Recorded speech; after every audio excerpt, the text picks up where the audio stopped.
शंकर की आरती की जाती है।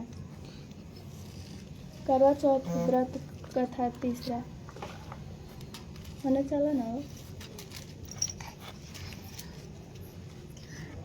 एक ब्राह्मण परिवार में 7 बहुएं थी। 6 बहुओं के मायके वाले बहुत अमीर थे, इस कारण ससुराल में उनका बड़ा मान था। परंतु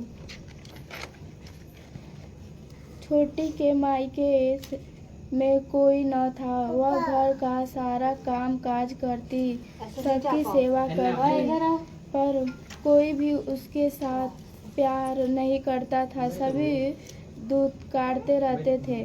तीज त्योहार पर भी जब उसके मायके से कोई न आता तो वह बहुत दुख होती थी। हर वर्ष की तरह इस वर्ष भी करवा चौथ का व्रत आया। अन्य बहुए के मायके से उसके छोटे भाई करवा लेकर आए, पर छोटी के मायके से यदि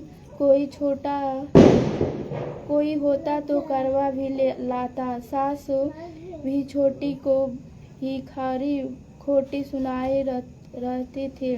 वह दुखी होकर घर से निकल पड़ी और जंगल में जाकर रोने लगी।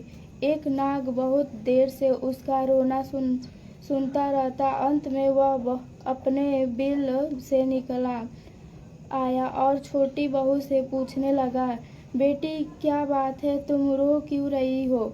छोटी बहू बोली, आज करवा चौथ है, मेरे कोई भाई नहीं है। यदि मेरा कोई भाई होता तो आज जरूर करवा लेकर आता। नाग को छोटी बहू पर दया आई। नाग ने कहा, बेटी तुम घर जाओ, चलो मैं अभी करवा लेकर आता हूँ। थोड़ी देर बाद नाग ससुराल पहुँचा। ससुराल वालों इतना सम्मान देखकर चकित हो गए। सास भी प्रसन्न हो गई।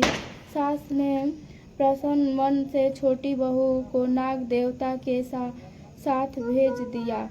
नाग देवता ने छोटी बहू को अपना सारा महल दिखाया और कहा, जितने दिन चाहो आराम से रहो, मन चाहो खाओ, मन चाहो पहनो, पर एक बात याद रखना, सामने रखी चांद कभी मत खोलना।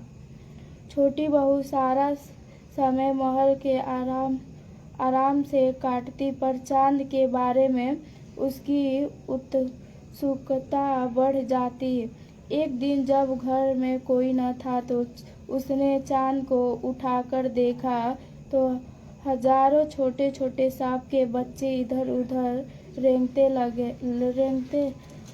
लगे। उसने जल्द ही चांद ढक दी। जल्द में एक सांप की पूंछ नाद के नीचे आकर कट गई।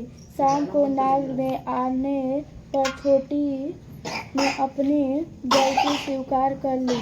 नाग ने भी उसे क्षमा कर दिया। जब छोटी ने ससुराल जाने की इच्छा की तो उसे धन रत्न आदि लेकर विदा किया।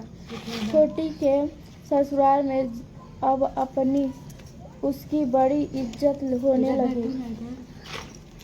जिस सांप की पूंछ कटी थी उसे सभी बाढ़ कहकर तंग करते।